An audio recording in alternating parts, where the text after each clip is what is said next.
I have survived a moonquake. I have fought a psychopath AI. I have killed more 3D printed robots than I could count. And then a robot scorpion jumped on a wall, shot lasers at me like a disco ball from hell and ended me. First death in this entire game. I was humbled by a crustacean on the moon. But that's not why I'm making this video. I'm making this video because by the end of Pragmata I was crying in front of my monitor because of something that I was not prepared for. And I need to warn you right now, full spoilers ahead. Every boss, every twist and the ending. In this video I'm going to show you 3 things. The boss fight that killed me for the first time, the plot twist that made me just stare at the wall, and the scene that broke me completely. Grab a drink, get comfortable, let's finish Pragmata. 10 seconds recap. If you missed part 1, here's everything you need to know. My entire crew died on the moon in 15 seconds. A little robot girl named Diana saved my life. A psychopath AI called Idus called me an unauthorized guest and sent robots to kill me. And the combat, shooting and hacking enemies at the same time, in real time, made my brain do backflips. Now here's where we pick up. I climbed to the top floor of this moon base for one reason: turn the power back on. Without energy, nothing works. No doors, no elevators, no escape. I hit the button, power starts coming back, green lights, system online. Everything going according to plan. The doors behind me lock. The room gets bigger. Ammo boxes appear in the corners like gifts. And first boss appeared. A giant robot walks into the room like he owns it. And this boss, let me break him down. His health bar is disgusting, like absurd. I shoot him and the bar moves 1 pixel. I shoot again, 1 pixel. I'm starting to think the bar is decorative, but his attacks, baby attacks. This guy telegraphs every move like he's sending a Google Calendar invite before he swings. Dear Hugh, attack scheduled in 10 seconds, please be aware. I can just dodge backwards with my eyes closed. So the fight turns into rhythm game. Dodge, dash behind him, hack, dump damage into his back while he's still turning around. And repeat. Every now and then I have to move fast. Quick dash, immobilize, stop his weak point before the window closes. And that part actually feels dynamic, but the HP pool just keeps going. My rating 6.5 out of 10. Not the best, not the worst. This boss is the appetizer, the opener band, the guy who warms up the crowd before the real headliner shows up. Few minutes later, he's a pile of expensive recycling. Power fully restored, new mission unlocked. Contact Earth. Tell them this moon base has gone completely insane and to please send help. Which is when Pragmata decided to show me something I was not expecting. New York, on the moon. I'm walking toward the comms tower. Turn a corner and I stop playing. They built New York. They literally built a piece of New York City inside a dome on the moon. Skyscrapers, streets, yellow taxis, storefronts, traffic lights, the whole vibe of Manhattan perfectly preserved under glass. It's just there, beautiful and perfect. Capcom didn't have to go this hard, but they did. 6 towers, 1 sweaty gamer. To reach the communication tower I need to activate 6 smaller towers spread across the area. Classic video game mod. 1 big thing, 6 small things. Go fetch. But the fights here completely different. The game starts throwing content at me like it's trying to empty its inventory before I finish the level. New enemy type, new weapons, another new weapon. Pragmata is the friend who invites you to dinner and keeps putting plates on the table. Some of these fights made me genuinely sweet, especially these big, heavy robots. They don't flinch, they don't stumble, they just walk toward you. I am panic hacking, panic dodging and panic reloading. It's glorious. 6 towers, done, path unlocked. I take a breath, walk towards the comms tower, the ground shakes, of course it does, and big boss. Something rises out of the ground, and this thing is huge. Cinematic camera angle, music swells, dust, please. This is the kind of entrance that makes you put down your snack. The fight has a real mechanics this time. You can't just hack him right away. First you have to shoot the red glowing modules on his body to break his defense. Then you hack. Only then you dump damage. 3-step combo. It feels great. But here's the thing about my giant friend. He cannot aim at all. This absolute titan of a robot, he couldn't hit me to save his life.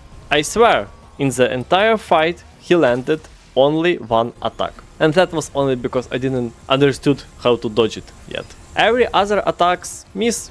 Rating 7.5 out of 10. Visually incredible, mechanically fun, but if the difficulty was the bar, he's crawling under it. That's okay though, because the boss that humbled me is coming, and he's bringing friend. There is the tower, I try to call Earth, and Idus blocks the signal. Of course it does. This AI is committed to the pit. Sorry, you're unauthorized guest, your call cannot be completed at this time. Please hang up and die. But then, a cat walks into the scene, and through this cat someone called 8 sends me a voice message. She's stuck somewhere called Terra Dome, she needs help. So naturally, we go. Real quick, if you made this far, you're probably enjoying this video, and I appreciate you, for real. Do me one small favor, hit that like button. It takes 2 seconds and genuinely helps me. Subscribe if you're new, because I'm already planning the next game to cover. Back to the chaos, cause we haven't even hit the twist yet. Trees in space. Terra Dome is gorgeous. After hours of metal corridors and grey walls, I walk through a door and I am in a forest. Actually trees, green everything, soft lights, a massive dome full of living plants, right here on the moon. If the fake New York was, wait, what? Terra Dome is, oh my god, different vibe. And the mechanics here are amazing. I can cut down trees that blocks my path, but I can also grow them and use them as stairs to reach higher platforms. And then, out of nowhere, the first boss from earlier shows up again. Remember that guy? He came back, but this time I'm completely different player. Better weapons, more upgrades, I know his patterns, 2 minutes and he's melted. Absolutely deleted. This is what great game pacing feels like. You don't just fight bosses once and forget them. The game brings them back to show you how far you have come. Respect. I clear the last routes blocking the elevator, step inside, the elevator goes up all the way to the top of dome. And she's waiting. Another robot girl. Her name is 8. And she tells me the story. She was being prepared for a mission. She was going to Earth. Then the moonquake hit and everything broke. Idus snapped. The robots turned hostile. The base fell apart. And 8 has been trapped up here ever since, waiting for help. But here's the interesting part. She says she knows how to turn Idus off. She has the code. So we have a plan. Free 8, kill Idus, go home. But before we do anything, there is a moment. A really beautiful moment. Hugh looks at Diana and he asks her very quietly, would she want to come back to Earth with him? When this is all over, live together, as family. I wasn't ready for Pragmata to sneak feelings into my brain, but here we are. Space Dad just adopted his robot daughter, and I'm supposed to be emotionally okay about it. I wasn't emotionally okay about it, and it was about to get worse. We walk up to the controls, I can see the button to free 8, one click away, and Idus activates. He sends a new boss, and this one is not like the others. A giant robot scorpion, multiple legs, massive tail. The design is thick.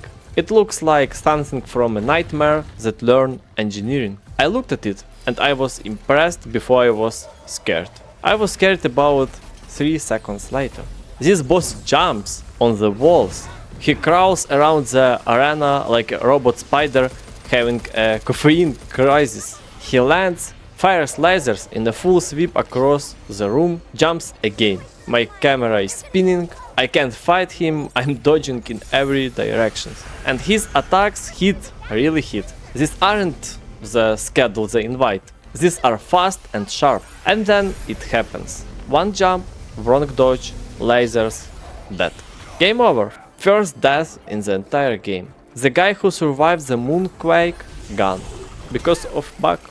I sat there for a second. I looked at the screen. Pragmata reminded me that video games can kill you. Second attempt, I got my dodge timing right on the laser sweep, and slowly, painfully, piece by piece, I took him apart. My rating? 8.5 out of 10. This is the moment Pragmata stopped being a shooter and started being an actual challenge. I remembered him. That's a good boss. Okay, Scorpion dead. I walk to the button. I press it. 83. Plan accomplished. Let's go turn off Idus, right? Actually, wrong. The second 83, Idus detected us. Alarms everywhere. Doors slamming shut all around us. In the last few seconds, she does one thing. She transfers her knowledge, the key to shutting down Idus, directly into Diana. Door slams. Next mission, find Idus, shut him down, and end this. Next location, the actual surface of the moon. And that's where things get really weird. Pragmata does something really special with locations. Every single area feels handcrafted. Corridor slabs, a fake New York, a forest dome, and now the real lunar surface. Grey dust, craters, Earth hanging in the black sky. I stood there for a second just to take it in. Then I remembered I'm supposed to be shutting down a murder AI, so I kept moving. The ground starts moving. The sand ripples. Something is under me. It's a worm. A giant robot worm. Capcom, you made me fight a sand worm on the moon, and I am not mad about it. The worm hunts me through the entire lunar surface level. It's popping out of the ground, snapping at me, disappearing again. It's a chase sequence that lasts almost the whole area. My heart rate is up, my hands are sweating. This is cinema. And at the end, he's the boss of the level. But here's the plot twist. He's a little bit easy. Yeah, I know, he looks like a scariest thing in the game. He sounds like the nightmares. His entire aesthetics says you're about to die. But mechanically, all his attacks are super clear, easy dodges, easy weak spots. I dump damage into him like he was made of wet paper. 7.5 out of 10. Looks like a 10, fight like a 6. Extra 0.5 for raw style. Because a robot sandworm on the moon deserves respect. After the worm, I walk into the Idus chamber, the brain of this whole base, the control center. Idus resists. Of course he does. But Diana steps forward. She uses the key I gave her, lines of code run across the screen, and Idus shuts down. The base goes quiet for the first time in hours. No alarms, no threats. Just the hum of life support. I did it. It's over. I won. Idus boots back up. And he starts talking about restoring Aids right, giving her full access. And something in my stomach drops. Because I just realized we weren't the ones turning Idus off. We weren't the ones unlocking him. Hugh and Diana walk out the Idus chamber, and standing right there, waiting for them, is 8. The 8 we just saved. The 8 we just fought a scorpion for. She raised a hand and she attacks Hugh. Diana jumps in front of him, full force for Hugh. For her space that she gets hit. Red crystals start growing inside her body. And 8 looks down at us and explains. Her mission was never to go to Earth to help. Her mission was to go to Earth to infect it with the black substance that she's going to unleash. And we just gave her the keys. We didn't save a victim, we delivered a weapon. The floor gives away, Hugh falls with Diana in his arms. He hits the lower level, somehow survives, and he drags her to the repair device. It stabilizes her, barely, but it can't remove the crystals. The infection is still in her. She is alive for now.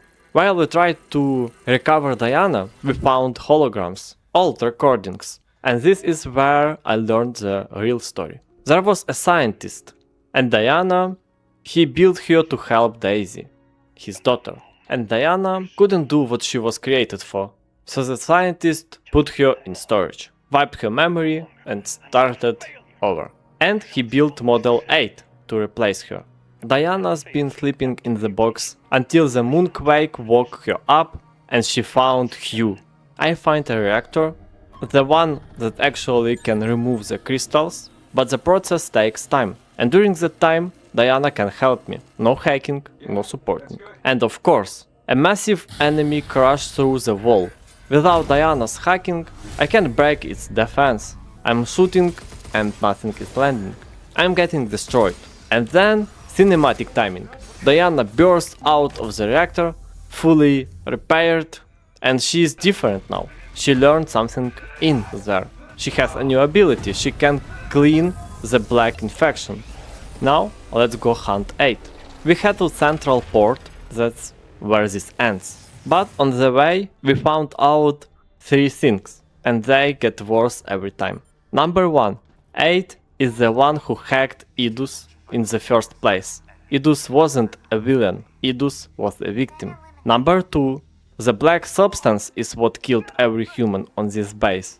That's why we never saw any bodies. It dissolves them. Number 3. Hugh is infected. I don't even have time to process that because a samurai shows up. A robot samurai. Slashes so fast I can barely track. This fight requires real precision. Dodge, slash, dodge, back, reposition. And besides hacking him, Diana has to constantly clean the black substance of his body. Otherwise, my damage does basically nothing. So we're managing 3 systems at once in real time. But late game Hugh is stacked. Better weapons, better tools, Diana's new abilities. I beat him with some real effort, but no death. 8 out of 10. Style points through the roof. Dynamic top tier. I would fight him again. Before the last fight, one more piece of puzzle drops. Daisy dead. The scientist's daughter. She was killed. And the scientist, he got infected too. He died shortly after. But before he died, he wanted one thing. One final wish. He wanted to warn humanity. Decided to fulfill his wish. Her logic was this. He wanted humans to be warned, so the best way to warn them is to make every human experience it personally, by infecting the entire Earth. This arrived at Central Port, 8 is here, but she's not alone. She pulls the black substance into herself, absorbs all of it, her body twists into this monster, bigger, deadlier, wrapped in living darkness. And I looked at this screen and I said, oh, how could I beat this? This fight is long, I won't lie to you. She has so much HP, but she's the final boss, so I will take it. And she gets stronger as the fight goes on. New attacks, new patterns, but I had everything at this point. Every weapon and upgrade. Diana at full strength. So piece by piece, we broke her down. 9 out of 10. Best boss in the game. Maybe a little long, but it earns the length. Because this wasn't just a boss fight, this was a goodbye to a character we wanted to believe in. But 8 isn't the end. Because the black substance, the thing she absorbed, is still alive. It doesn't need her, it has a will of its own, and now it's free. So Hugh picks up the biggest weapon, heavy artillery, and we go hunting. Diana cleans it, Hugh blasts it, and finally we destroy it. The black substance is gone. Earth is safe, but Hugh is not. The infection inside Hugh, the one Diana can't clean, the one that killed the scientist, it's killing him. He can barely walk, he can barely stand. He's running on wheel and duct tape at this point, and he knows he's running out. And he has one last mission, get Diana to Earth. That was always the plan, from the very beginning. Hugh reaches the shuttle bay, but the launch system is broken. Idus, 8, the fighting, everything damaged. The shuttle won't launch automatically. Someone has to push it, manually, into space. So Hugh puts on what's left on his suit. Diana is inside the shuttle. She can see him through the window. She realizes what he's about to do. She begs him not to. He smiles at her. He puts his hand on the shuttle and he pushes. The shuttle launches. Diana is on her way to Earth. She's safe. And Hugh is alone in open space. infected. No energy, watching Earth. And I cried. I'm not gonna pretend I didn't. I did not sign up for this. I came here for a shooter with a cool combat. Capcom pulled a bait and switch and gave me a story I will genuinely remember for years. I came into Pragmata expecting a fun shooter, cool visuals, decent combat, maybe a story that hits a 6 out of 10. What I got was one of the best gaming experience I've had in years. The combat, shooting and hacking at the same time is still unlike anything else. The bosses kept getting better, every location felt different from the last. A fake New York, a forest dome, the lunar surface, the Edu score, but the story is what I will remember. Capcom, thank you. This is what games can be when the studio cares. I won't forget this one. If this video was worth your time, please hit like. Subscribe if you want more game stories like this, and drop a comment. Tell me if you like this game. Tell me your favorite boss, your favorite location, or moment that got you. Thank you for watching, thank you for staying with me for almost half an hour, that means everything. I will see you in the next one, and Hugh, you did good, Space Dad, you did good.